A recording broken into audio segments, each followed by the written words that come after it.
আল্লাহ মানুষকে সৃষ্টি করেছেন শুধুমাত্র ইবাদতের জন্য। এখন শুধুমাত্র ইবাদতই আমরা করব কিভাবে? তাহলে আমাদের দুনিয়াদারি হবে কিভাবে? যদি খালি ইবাদতই করি আমাদের দুনিয়াদারি কিভাবে হবে?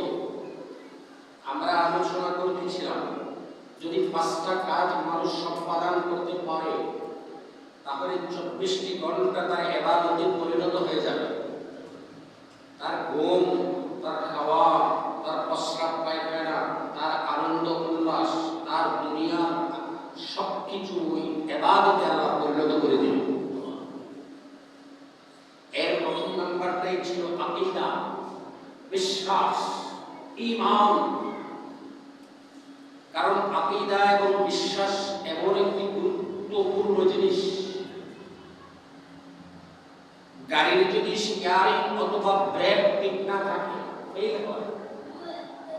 ড্রাইভার যত ভালোই হোক, গাড়ি কি উঠে থাকবে না কাঁধে পড়বে? ঠিক তেমনি আপনার আকীদা এবং বিশ্বাস যদি মজবুত না করেন, আমল যতই করেন, গাড়ি যেভাবে ব্রেক ফেল হওয়ার কারণে উড়ে থাকতে পারে নাই, কাঁধে পড়েছে, ঠিক তেমনি আপনার আকীদা, বিশ্বাস, ঈমানের দিক মজবুত না থাকার কারণে আপনার আমলের গাড়ি কোনোদিন আল্লাহর হিসাবে উঠবে না। এটা অ্যাক্সিডেন্টের খাতায় উঠে না, বাজেয়াপ্তের খাতায় উঠে।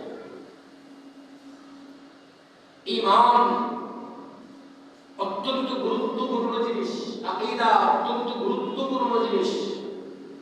প্রত্যেকটা জিনিসের মাপকাঠি আকীদা দিয়ে দেয়। আমরা দুনিয়াদারিও যত কাজ করি সবকিছু কাজের একটা নিয়ম নীতি, তার ইতিহাস, তার করণীয়, তার বর্জনীয়, ওই জিনিসগুলা জানা এবং জানিয়া ঈমানের দিককে মজবুত করা, এটা প্রত্যেকটা মুসলমানের উপরে দায়িত্ব। আমি বলতেছিলাম ইংরেজি নববর্ষের সর্বশেষ মাসের নাম হচ্ছে ডিসেম্বর মাস। দেখতে দেখতে 2024 সাল আমাদের কাছ থেকে অতিবাহিত হয়ে চলে গেছে। আমি আমার বিবেককে যদি প্রশ্ন করি, 2024 সালের ভিতরে আমি কত মানুষের নামাজের জানাজা করেছি? 2024 সালের ভিতরে কত মানুষকে আমি কবরে নামিয়ে দিয়েছি? যাদের জানাজা আমি পড়েছি, যাদেরকে আমি কবরে নামিয়ে দিয়েছি, ওই সমস্ত লোক কি আর কোনোদিন কিয়ামত পর্যন্ত আসবে? গেল তো গেল, আর আসবে না। আগামী 2025 পার হয়ে 26-এ আমি বেঁচে থাকবো, কোনো গ্যারান্টি আছে?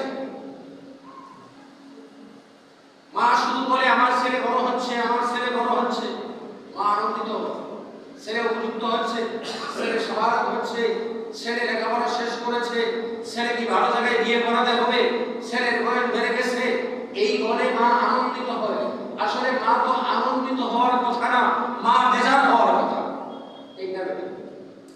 কারণ 1 বছর পার হয়েছে, ছেলে বড় হয়েছে, ছেলে বড় হয়েছে, এটা তো বড় কথা না। তোমার ছেলের জীবন থেকে 1 বছর শেষ হয়ে গেছে। এই জন্য হকিকত মা বেজার হওয়ার কথা, অনুতপ্ত হওয়ার কথা। আহারে দেখতে দেখতে তো আমার ছেলের জীবন থেকে 1 বছর শেষ হয়ে গেল। তাহলে আর জন্মদিবস পালন করার কথায় স্মরণেই থাকতো, জন্মদিনের কেক কাটার কথা স্মরণেই থাকতো, জন্মদিনের হই হুল্লাস অপসংস্কৃতির কথা স্মরণেই থাকতো না। ছেলের জন্য কান্না শুরু করে দিত। আহারে ওই দিনেই তো আমার ছেলে জন্ম নিয়েছিল, দেখতে দেখতে তো আমার ছেলের জীবন থেকে 1 বছর শেষ হয়ে গেছে। ওই চিন্তা যদি মানুষের ভিতরে থাকতো, 2024 পার হয়ে গেছে, 25 পদার্পণ করেছে, এই কথাটা, ওই চিন্তাটা, ওই অনুশোচনাটা যদি প্রত্যেকটা মানুষের মধ্যে থাকতো, তাহলে মানুষ কোনদিন বছরের শেষে তার কি ফার্স্ট নাইট উদযাপন করত। আমাদের দেশে 31 নাইট উদযাপন হয়েছিনি কি আজীব কথা। আচ্ছা কথা, রাত্রে যখন 12:01 ভেজে গেল, আমি দেখলাম চতুর্দিকে কি যেন একটা হট্টগোল শুরু হয়ে গেছে। আমার আলী বলতেছে কি বাইরে মারামারি লাগছে নাকি, বাইরে মারামারি লাগে নাই, তার 31 নাইট শুরু হয়ে গেছে। ছাদের উপরে আলোকসজ্জা, মহিলা পুরুষ ডান্সু বেঞ্চু, বিভিন্ন মিউজিক, গান বাজনা, ঢোল তবলা নিয়ে ওই দিবসটাকে উদযাপন করা হয়। আমরা বাংলাদেশের মানুষ, আমরা তো হুজুগে বাংলা, আমি করতেছি যে কি এটা বুঝে না। এটা মনের তালে তালে বর্ণনা করে আমিও করি, কেন করি এটা আমি জানি। হুজুগে বাংলা যদি অন্য কেউ করে দেখে এটা কি করা আমার জন্য জায়েজ না নাজায়েজ, এটা আমার জন্য ভালো না খারাপ, এটা দেখার কোনো সময় নেই, আমাকে করতেই হবে। অথচ এর ইতিহাস আমরা জানি না। এই 31 নাইটের যে ইতিহাস এটা আমাদের জানা নাই, আমরা কি করছি। অথচ আল্লাহ বলেন কোন মানুষ যদি না জেনেও কোন অন্যায় কাজ করে, না বুঝেও কোন অন্যায় কাজ করে, না জেনেও ইহুদি খ্রিস্টানের সাদৃশ্য অবলম্বন করে, আল্লাহ বলেন সেজন্য মিথ্যা সাক্ষ্য দিন। এই মিথ্যা সাক্ষ্য দাতার জন্য নির্ঘাত জাহান্নাম দাও। মিথ্যা সাক্ষ্য দিন। অথচ আমরা এই 31 নাইট উদযাপন করি, এর ইতিহাস আমরা জানি না। এর ইতিহাস হচ্ছে খ্রিস্ট ধর্মের পূর্বে রোমান মুশরিকেরা ওই দিবসটি পালন করত। রোমান মুশরিকদের একটা দেবতা ছিল, এই দেবতাটার নাম ছিল জানুস, JANUS, জানুস। বাসায় গিয়ে দেখেন উপরে সাজ দিয়ে, জানুস দিয়ে সাজ দিবেন, দেখবেন একটা দেবতার ছবি চলে আসে। এই দেবতাটার দুটি মুখ, সামনে একটা মুখ, পিছনে আরেকটা মুখ, দুই মুখের এই দেবতার নাম হলো জানুস। রোমান মুশরিকদের বিশ্বাস ছিল জানুস দেবতা আমাদের ভাগ্যদাতা, জানুস দেবতা আমাদের ভাগ্যদাতা,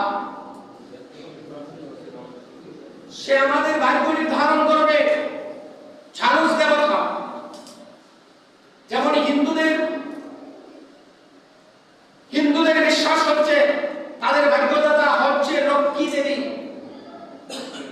এই লক্ষ্মী দেবী আমাদের ভাগ্য নির্ধারণ করবে। ঠিক তেমনি রোমান মুশরিকদের বিশ্বাস ছিল এই জানুস দেবতা আমাদের ভাগ্য নির্ধারণ করবে। এই জন্য তারা ডিসেম্বর মাসের 31 তারিখে সূর্য ডুবে যাওয়ার পর, সূর্য অস্ত যাওয়ার পর তারা জানুস দেবতার সম্মুখে গিয়ে হাজির হতো।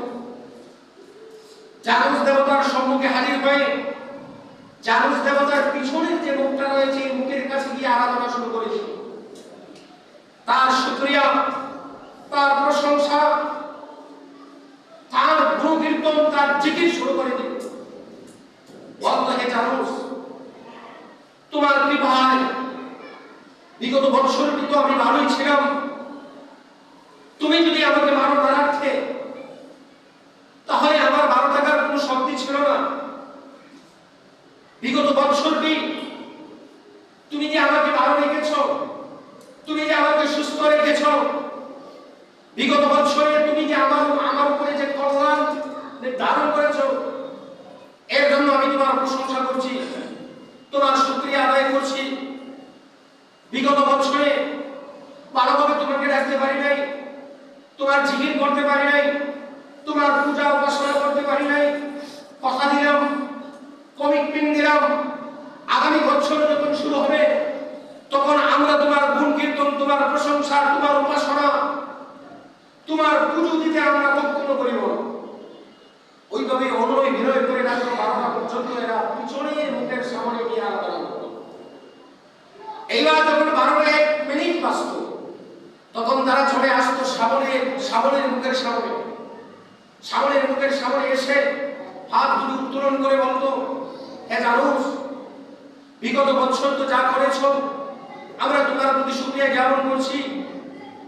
আগামী বছর, আগামী যে বছরটি আমার আসতেছে, হে জানুস, তুমি যদি আমার ভাগ্য লিপিটি ভালো কিছু নির্ধারণ না করো, তাহলে আমার তো কোনো উপায় নেই, আমার যাওয়ার কোনো রাস্তা নেই। হে জানুস, আমি তোমার কাছে ভিক্ষা চাই, আগামী বছর যেন আমার ভালো ভালো খাটে, আগামী বছর যেন আমার ভাগ্যে ভালো কিছু নির্ধারণ করা হয়। এই জন্য তুমি আমাদের ভাগ্যদাতা, আমাদেরকে যদি তুমি ভাগ্য লিপিটি ভালো কিছু নির্ধারণ না করো, তাহলে আমরা কোথায় যাব, কার কাছে যাব? তুমি আমাদের জন্য আগামী বছরটি ভালো ভালো কাটাই দিও। এইভাবে তারা উপাসনা করতো জানুস দেবতার সামনে। ওই এরপর থেকেই এরা যে উপাসনাটা করতো, যে তারিখে 31 তারিখ, 31 ডিসেম্বর, এই রোম ইহুদিদের, রোমান মুসলিমদের সেই কৃষ্টি কালচার থেকে চলে আসছে এই ইংরেজি নববর্ষ উদযাপন এবং তার ফার্স্ট নাইট। আচ্ছা, অনেকটু আমরা বাংলাদেশের মানুষ যারা তার ফার্স্ট নাইট উদযাপন করি, আমরা কি অনেকেই বা ওই ইতিহাসটা জানে না, কেন জানে? কিন্তু আল্লাহ বলেন, কোন মানুষ যদি না জেনেও কোন মিথ্যা সাক্ষ্য দেয়, কোন মানুষ যদি না জেনেও কোন ইহুদি খ্রিস্টানের সাদৃশ্য অবলম্বন করে, মান তাশাব্বাহা বিকওমিন ফাহুয়া মিনহুম, না জেনেও যারা সাদৃশ্য অবলম্বন করলো, হাসরের ময়দানে তার সঙ্গেই তার হাসর হবে। এই জন্য আমি বলতেছিলাম, আকীদা, বিশ্বাসটা হচ্ছে সবচেয়ে বড়। আপনার আকীদাকে সঠিক করেন, বিশ্বাসের ভিতটাকে মজবুত করেন, আকীদা সঠিক করে বিশ্বাসের ভিতটাকে মজবুত করে অল্প আমল যদি করেন, আখলিস দীনিকা ইয়াকফিকাল আমালুল কালিল, অল্প আমলেই আপনার জন্য নাজাতের জন্য যথেষ্ট হবে। তবে আপনার আকীদা বিশ্বাসটা সঠিক করতে হবে। প্রতিটি কাজের ক্ষেত্রে আপনার আকীদা বিশ্বাস করতে হবে। এই যে 31st নাইট গেল, এই 31st নাইটের ব্যাপারে আপনার যে বিশ্বাস, যে না এটা ইহুদি খ্রিস্টানের কাজ, আমি মুসলমান কিভাবে করতে পারি, কখনো আমি মুসলমান হিসাবে ওই সাদৃশ্যটা অবলম্বন আমি করতে পারি না।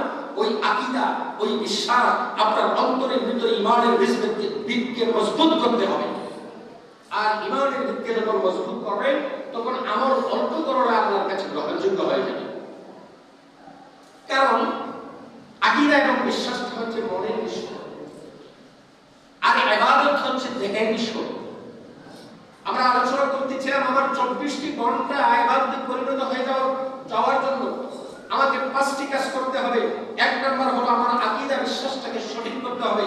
2 নাম্বার হলো ইবাদত। আকীদা হলো মনের ব্যাপার, আর ইবাদত হলো দেহের ব্যাপার।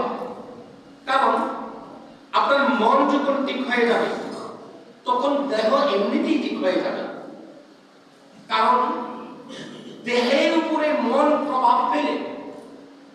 যেমন মনে করেন আপনি যাবেন আমেরিকা, যাওয়ার জন্য কাগজপত্র রেডি করছেন, এমবাসিতে জমা দিচ্ছেন, এখন আপনার মন অপেক্ষা করছে কোন সময় জানি আমার ভিসাটা হয়ে যায়, আমার টিকিটটা পেয়ে যায়, আমার ফ্লাইটটা হয়ে যায়, বিমানে আমি উঠে পড়ি, আমি আমেরিকাতে চলে যাই। এখন আমেরিকা যাওয়ার জন্য আপনার মনটা উত্তাল হয়ে গেছে। আপনার দেহ মনের আবেগের কারণে, মনের যে প্রভাব আপনার দেহের উপরে ফেলেছে, আপনি চোখটা বন্ধ করলেই যেন দেখেন আমেরিকা চলে যাচ্ছেন, আপনি ওই জায়গায় চলে যাচ্ছেন, ওই জায়গায় চলে যাচ্ছেন। ওই ধরনের চিন্তা চেতনাটা আপনার আসার কারণ হলো আপনার মন যখন রেডি হয়ে গেছে, তখন অলরেডি দেহ আপনার মনের তালে তালে রেডি হয়ে যায়। আরো ভালোভাবে বোঝার জন্য মনে করেন আপনার একজন আপনজন মারা গেল, তো আপনার আপনজন মারা যাওয়ার সাথে সাথে আপনার অন্তরে ব্যথা হয়। ব্যথা কোথায় হয়? অন্তরের ভিতরে আপনার একটা বেদনা চলে আসে। অন্তরের ভিতরে যখন বেদনা চলে আসে, তখন দেহের উপরে বেদনাটা প্রভাব ফেলে। দেহের উপরে প্রভাব কিভাবে ফেলে? তখন দেহের চক্ষু দিয়ে পানি চলে আসে, তখন দেহ নড়াচড়া শুরু করে, তখন দেহের দেখা যায় হাত দিয়ে বুক চাপড়াইতেছে, হাত দিয়ে মাথার চুল টানতেছে, আপনজন একজন আসছে তার গলায় জড়িয়ে কান্না শুরু করে দিচ্ছে, এমন হয় না? কারণ কি? এই ব্যথাটা তো শুরু হয়েছিল অন্তরে, অন্তরে ব্যথা শুরু হয়ে গেছে, অন্তরের ব্যথা শুরু হয়ে যাওয়ার পরে প্রভাব তৈরি হয়ে গেছে দেহের মধ্যে, দেহের মধ্যে যখন প্রভাব তৈরি হয়ে গেছে তখন আর লুকিয়ে রাখা যায় নাই, অলরেডি এমনিতেই প্রকাশ হয়ে গেছে যে আপনার আপনজন মারা যাওয়ার কারণে আপনি কষ্ট পেয়েছেন।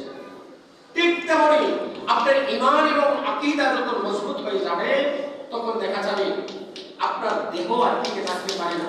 দেহ ঝরে গেছে ঠান্ডা পানি দিয়ে ওযু করার জন্য, দেহ ঝরে গেছে পাঞ্জাবিতে গায়ে দিয়ে মাথায় টুপি দিয়ে মসজিদে নামাজ পড়ার জন্য, দেহ ঝরে গেছে তাকবীরুল আসি কাঁথার ভর্তি হয়ে গেছে, দেহ ঝরে গেছে রুকুতে, দেহ ঝরে গেছে সিজদায়, সিজদায় গিয়ে আল্লাহর কুদরতি পায়ের নিচে মাথাটা চলে গেছে। এই জন্য ঈমানের ভিত মজবুত হয়ে যাওয়ার পরে মানুষের যে কাজটি করতে হবে তারা জানে।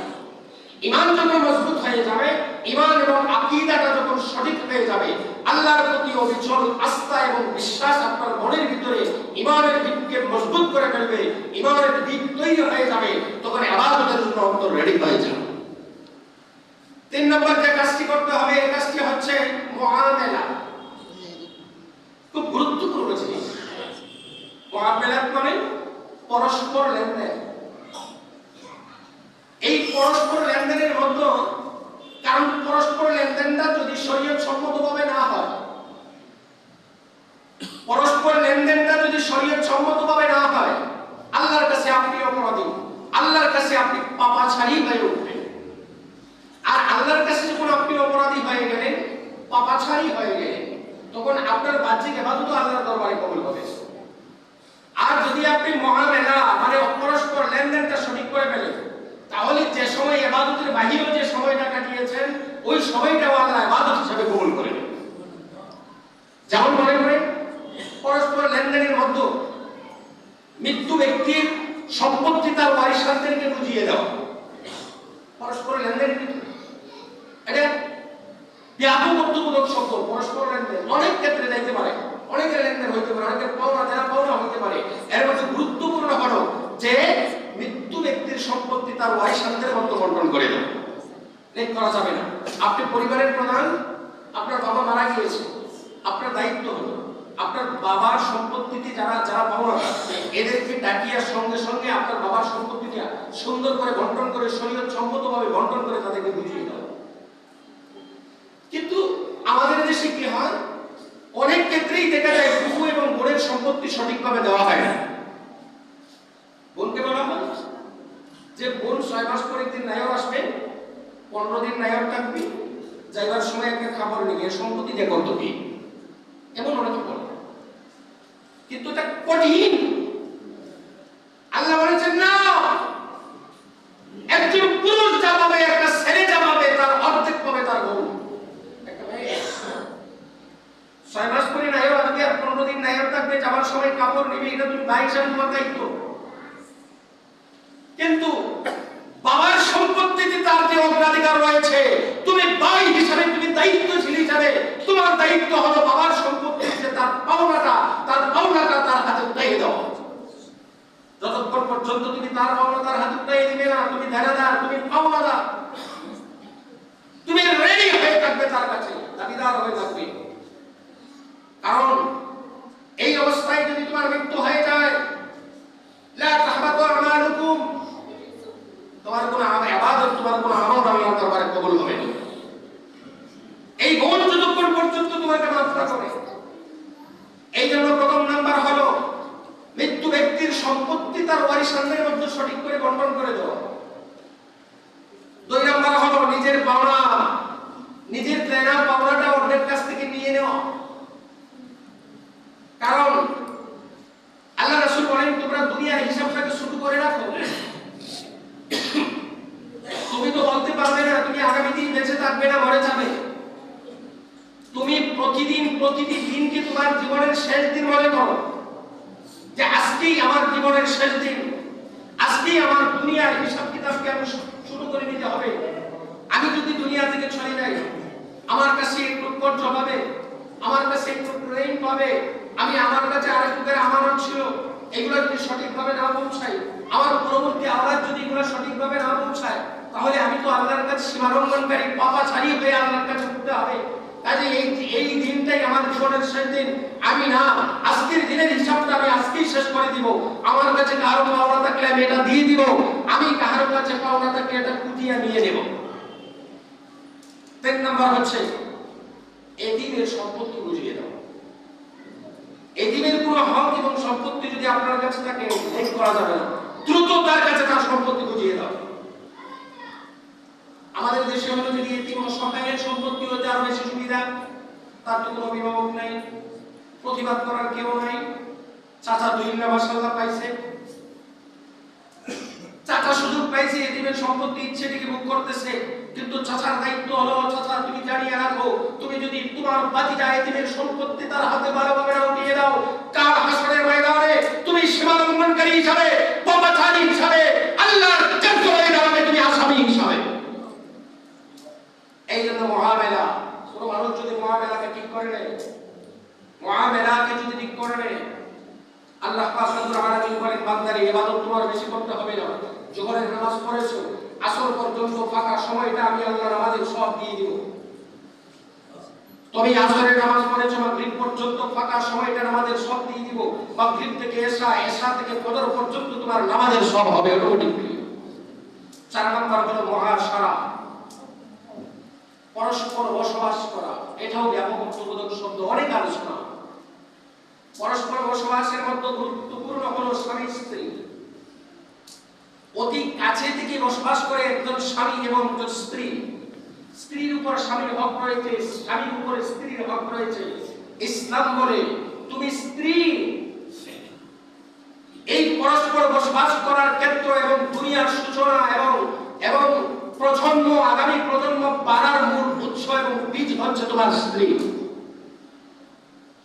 এই স্ত্রী তোমাকে দিনদার, আল্লাহওয়ালা, পরহেজগার, মুত্তাকি দেখে তুমি বাছাই করতে হবে। যদি তুমি তোমার পুরো সময়টাকে ইবাদতে কাটাতে চাও, তাহলে নেককারী নারী তোমার প্রয়োজন। আমার হুজুর বলতেন, বাবা আল্লাহর কাছে কোন কিছু চাইও না, যদি কোনো কিছু চাও তাহলে চাইও আল্লাহ তুমি আমাকে নেককারী স্ত্রী নসিব করে দাও। যার পরিবারে নেককার স্ত্রী, তার পরিবারটাই যেন জান্নাত, আর যার পরিবারে বদকার খারাপ স্ত্রী, তার পরিবারটাই যেন জাহান্নামের টুকরা। আপনি যত বড় ধনী প্রভাবশালী হয়ে থাকেন, যত কোটি টাকার মালিক হন, আপনি যত বড় অফিসারই হন, সারা দেশ বাইরে বের হলে স্যার বলে আপনাকে জান দেয়, ডানে স্যার, বামনে স্যার, সামনে স্যার, পিছনে স্যার বলে প্রোডাকশন দেয়। কিন্তু অনেক স্যার আছে এখানে গিয়ে ধরা খেয়ে গেছে। এই জন্য তার ঘরটাই যেন জাহান্নাম। এই জন্য আল্লাহ রাসূল বলেন 4টি জিনিস দেখে তুমি বিবাহ করে। যুবক খুব ভালোভাবে মন দিয়েছো, 4টি জিনিস দেখে তুমি বিয়ে করো। 1 নাম্বার সুন্দর দেখার তোমার অধিকার আছে। মেয়ে যদি সুন্দর না হয়, ছেলে খালি একচেটিয়া সুন্দর হয়, মেয়েকে হিংসা করার সংশয় আছে কি নাই? মেয়েকে হিংসা করতে পারি, খাটো করতে পারি, মেয়েকে অবহেলা করতে পারি। এই জন্য সুন্দর। 2 নাম্বার হলো সম্পদ দেখারও তোমার অধিকার আছে। ওলি এবং কুফু, তোমার সঙ্গে কুফুর মিল আছে কিনা তুমি দেখে নাও। কারণ তুমি সম্পদশালী আরেকটা গরিবের মেয়ে বিয়ে করলে হয়তো বা তোমার অবজ্ঞা অবহেলা চলে আসতে পারে, তুই ফকির নিবি বলতে পারে কি পারে না। 3 নাম্বার হলো বংশ। তুমি সৈয়দ বংশের ছেলে, তুমি যদি আরেক গোলাম বংশের মেয়েকে বিয়ে করো, তোমার অবহেলা আসতে পারে, অবজ্ঞা আসতে পারে। আর অবহেলা অবজ্ঞা চলে আসলে তো দাম্পত্য জীবন সুখী হবে না।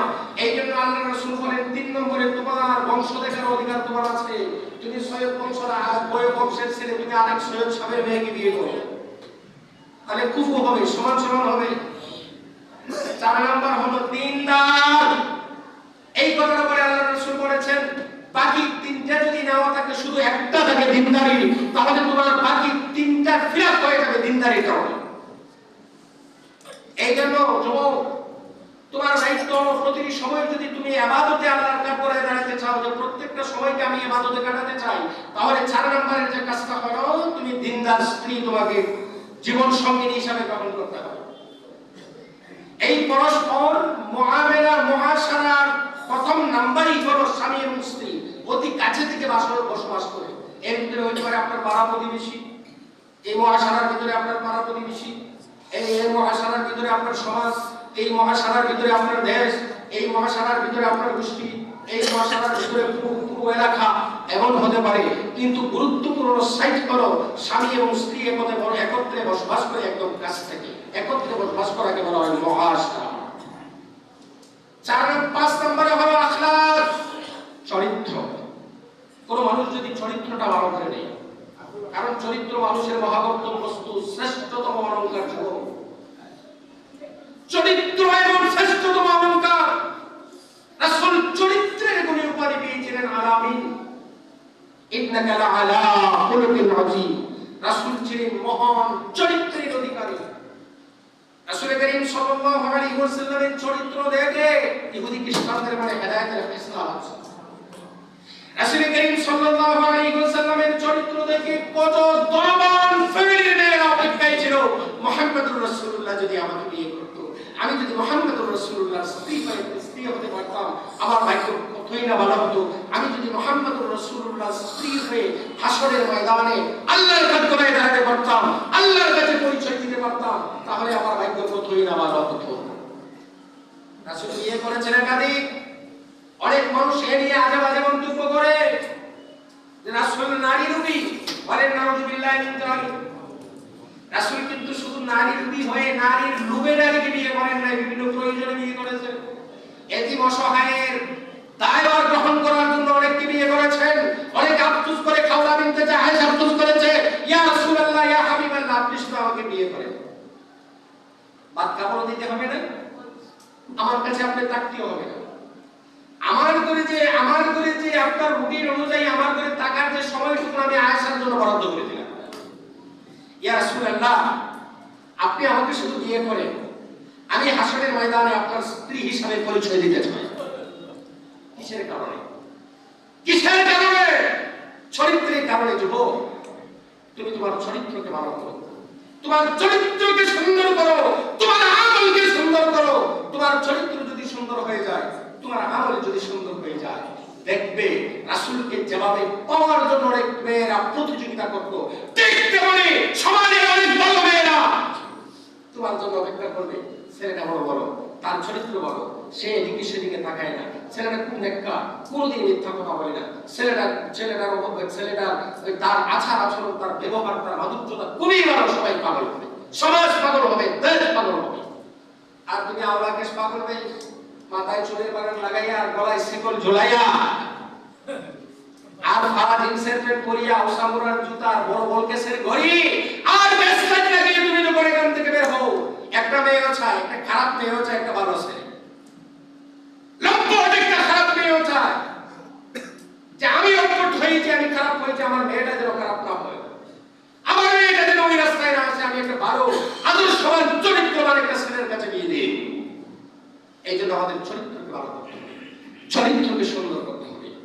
আর চরিত্র যদি সুন্দর হয়ে যায়, ইবাদত যদি সুন্দর হয়ে যায়, মুআমালা যদি সুন্দর হয়ে যায়, আমাদের আকীদার ভিতটা সুন্দর হয়ে যায়, আকীদা যদি আমরা আল্লাহর উপর অবিচল বিশ্বাস স্থাপন করতে পারি, কোন ইহুদি খ্রিস্টানের সাদৃশ্য অবলম্বন করি না, আমরা অইসলামিক কোন কিছুর সাদৃশ্য অবলম্বন করি না। আল্লাহ পাক রব্বুল আলামিন বলেন, তোমরা বেশি ইবাদত বন্দেগী করতে হবে না, আমি আল্লাহ তোমার দুনিয়াদারির ভিতরেও, আমি আল্লাহ তোমার ইবাদতের ভিতরেও, আমি আল্লাহ তোমার চাকরির ভিতরেও, আমি আল্লাহ তোমার আনন্দ উল্লাসের ভিতরেও যে সময়টা যাবে, পুরো সময়টাকে ইবাদতে পরিণত করে দেব। হাসরের ময়দানে বান্দা আমলনামা পাবে, পাইয়া দেখবে এই আমলনামার ভিতরে অনেক নেকি। আল্লাহকে জিজ্ঞাসা করবে, আল্লাহ আমি তো এত সব নেকি করি নাই, আমার ব্যবসা বাণিজ্য, আমার খাবার দাবার, আমার দোকানপাট, আমার আচার অনুষ্ঠান, কত কিছু আমি করছি, এখন দেখি সবকিছু এখানে ইবাদত। আল্লাহ বলেন, বান্দারে তুমি দুনিয়াতে যা করেছো সব আমার হুকুম আর আমার রাসূলের তরিকা অনুযায়ী করেছো। আমার হুকুম আর রাসূলের তরিকা অনুযায়ী করার কারণে এইগুলাকে আমি আল্লাহ তোমার কাজ হিসাবে বিবেচনা করি নাই, আমি আল্লাহ এগুলাকে তোমার ইবাদত হিসাবে বিবেচনা করে নিয়েছি। আল্লাহ পাক রব্বুল আলামিন আমাদের জীবনের প্রতিটি মুহূর্তকে ইবাদত হিসাবে কাটিয়ে দেওয়ার তৌফিক দান করুন। ওয়া আখিরু দাওয়ানা আলহামদুলিল্লাহি রাব্বিল আলামিন।